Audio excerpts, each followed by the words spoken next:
wabarakatuh. Shalom, namo buddhaya, Om Swastiastu, salam kebajikan. Perkenalkan, saya Alvera Litwina dengan NIM 2500001, perwakilan dari kelompok 1, ingin mempresentasikan hasil diskusi kami tentang kedudukan dan fungsi bahasa Indonesia dan bahasa baku.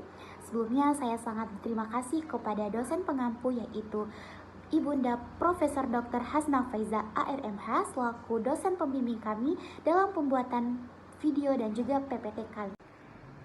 Sebelum presentasi dimulai, saya akan memperkenalkan anggota kelompok saya terlebih dahulu dengan saya sendiri Alvera Litwina dengan NIM 2500001. Selanjutnya ada Alia Aziza Syakira dengan NIM 2500002. Selanjutnya ada Amanda Mutiara Putri dengan NIM 2500003 dan ada Apentian Riau Maulana dengan NIM 2500004. Baik, materi yang pertama adalah kedudukan dan fungsi bahasa Indonesia. Indonesia merupakan negara dengan keberagaman bahasa yang banyak. Keberagaman bahasa tersebut dibarengi dengan keberagaman suku di Indonesia yang jumlahnya juga banyak. Bangsa Indonesia bersama perwakilan pemuda-pemudi Kongres pada tanggal 28 Oktober 1928 merumuskan bahasa Indonesia sebagai bahasa persatuan. Tujuan dari perumusan bahasa negara tersebut ialah untuk memudahkan setiap suku dalam berkomunikasi baik secara lisan maupun tulisan.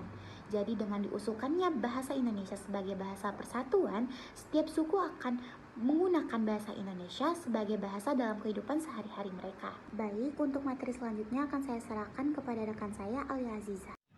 Terima kasih kepada teman saya yang telah menjelaskan materi sebelumnya. Selanjutnya saya akan menjelaskan materi tentang bagian-bagian dari bahasa Indonesia. Yang pertama yaitu ada bahasa negara, yang kedua bahasa daerah, dan yang ketiga ada bahasa asing. Kita masuk yang pertama yaitu bahasa negara. Bahasa Indonesia adalah bahasa resmi negara Indonesia yang harus kita utamakan karena bahasa Indonesia merupakan sebagai alat untuk menyelenggarakan kegiatan kenegaraan. Nah, bahasa Indonesia juga berfungsi sebagai bahasa resmi negara kita sendiri dan bahasa Indonesia juga sebagai bahasa pengantar pendidikan kita. Nah, yang kedua yaitu ada bahasa daerah. Bahasa daerah harus kita lestarikan karena bahasa daerah bisa dibilang sebagai ibunya bahasa. Karena bahasa daerah ini adalah bahasa pertama yang kita gunakan dari berbagai suku bangsa yang berbeda-beda. Nah, fungsi dari bahasa daerah ini yaitu yang pertama sebagai pendukung bahasa nasional dan yang kedua sebagai lambang identitas daerah. Yang ketiga yaitu bahasa asing. Bahasa asing, terutama bahasa Inggris, adalah salah satu bahasa yang dijadikan sebagai bahasa di dunia internasional. Nah, bahasa asing ini banyak diserap ke dalam bahasa Indonesia untuk menyempurnakan bahasa Indonesia itu sendiri. Nah, fungsi dari bahasa asing ini yang pertama sebagai penyebarluasan ilmu pengetahuan dan yang kedua sebagai alat perhubungan. Nah, sekian dari saya. Terima kasih. Selanjutnya, saya akan menyerahkan materi selanjutnya kepada teman saya. Sebelumnya, terima kasih kepada teman saya yang telah menjelaskan materi sebelumnya. Di sini, saya akan menjelaskan materi selanjutnya, yaitu membahas tentang bahasa Indonesia baku. Yang dimana bahasa Indonesia ini umumnya menggunakan dua bahasa. Yang pertama itu bahasa Indonesia baku dan bahasa Indonesia tidak baku. Yang pertama itu bahasa Indonesia baku, yang dimana berarti kita tidak gunakan dalam interaksi kita sehari-hari.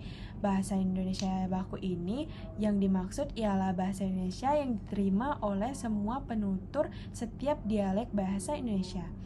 Bahasa Indonesia tidak baku ini umumnya kita gunakan dalam kehidupan kita sehari-hari, contohnya seperti kita berbicara kepada teman, saudara, keluarga, maupun kepada guru kita sendiri. Selanjutnya, di sini saya akan menjelaskan tentang fungsi dari bahasa baku tersebut. Yang pertama terbagi menjadi 4 macam. Yang pertama itu sebagai pemersatu, yang dimana berguna untuk mempersatukan bahasa Indonesia dari segi kebahasaannya dan menghubungkan semua penutur dari berbagai dialek bahasa. Yang kedua itu ada kekhasan, yang dimana dapat memberikan perbedaan antara bahasa Indonesia dengan bahasa lainnya. Yang ketiga ada pembawa kewibawaan, yang dimana orang yang berkomunikasi menggunakan bahasa baku yang baik baik dan benar akan terlihat berwibawa di mata orang lain.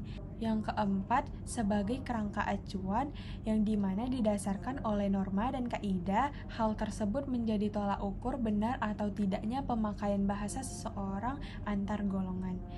Sekian, terima kasih. Saya akan serahkan kepada teman saya selanjutnya. Baik, saya akan menjelaskan beberapa contoh bahasa baku dan bahasa tidak baku. Adapun beberapa contoh bahasa tidak baku, yakni nasihat, objek, apotik, dan zaman.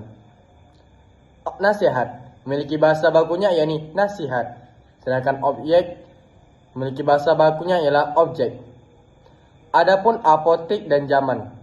Apotik memiliki bahasa baku ialah apotek, dan zaman memiliki bahasa bakunya ialah zaman.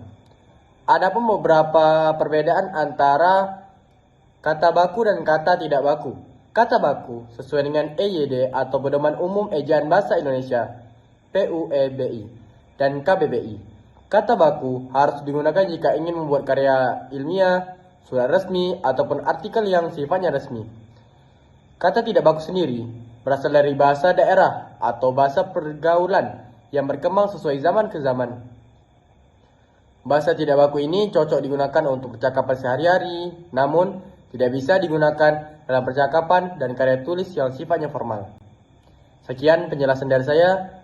Saya akhiri, wabillahi taufiq wal hidayah. Wassalamualaikum warahmatullahi wabarakatuh.